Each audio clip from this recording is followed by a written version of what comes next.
അമ്മ ഇതുപോലെ 10-20 പേരെ കൊണ്ട് വളരെ പണ്ട് 80-കളുടെ അവസാനം 90-കളുടെ ആദ്യത്തിലായിട്ട്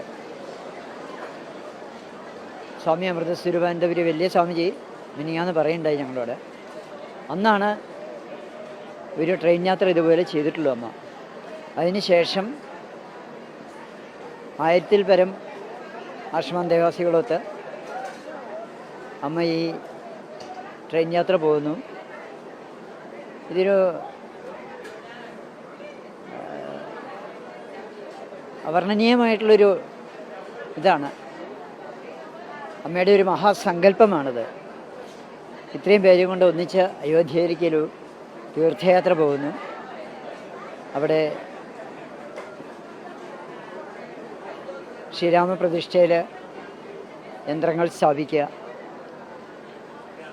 അതിനോടനുബന്ധിച്ച് തന്നെ ആദരണീയ രാഷ്ട്രപതി ദ്രൗപദി മുർമുവിൻ്റെ കൂടെ ഉണ്ടാവും. അപ്പോൾ അമ്മയുടെ അനുഗ്രഹം വാങ്ങിക്കാൻ രാഷ്ട്രപതി തന്നെ വരുന്നു. ഇത്രയും പേര് ഒന്നിച്ച് കൂടുന്ന ഒരു വലിയ മാമാങ്കമായിട്ടിത് ഇതിനെ കണക്കാക്കാം. സരയൂ നദിയുടെ തീരത്ത് അമ്മയെപ്പോലെ ഇതുപോലെ ഒരു മഹാത്മാവും ഇത്രയും പേരും കൊണ്ട് ഇങ്ങനത്തെ ഒരു തീർത്ഥയാത്ര പോയിട്ട് ഇങ്ങനൊരു അനുഭവം ആർക്കും കിട്ടിയിട്ടുണ്ടാവില്ല. ഞങ്ങളൊക്കെ ചെയ്തിട്ടുള്ള ഒരു മഹാഭാഗ്യമായിട്ടാണ് ഇത് കരുതേണ്ടത്. ഇത് ഭാരതത്തിൻ്റെ തന്നെ ഏറ്റവും പ്രധാനപ്പെട്ട ഒരു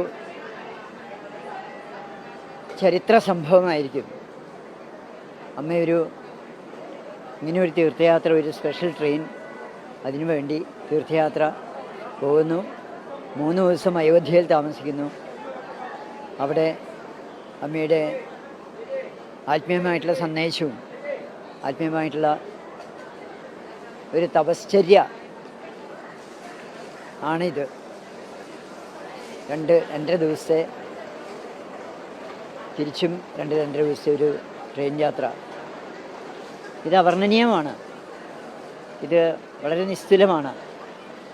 ഒന്നുമായിട്ട് താരതമ്യപ്പെടുത്താൻ പറ്റില്ല. അത്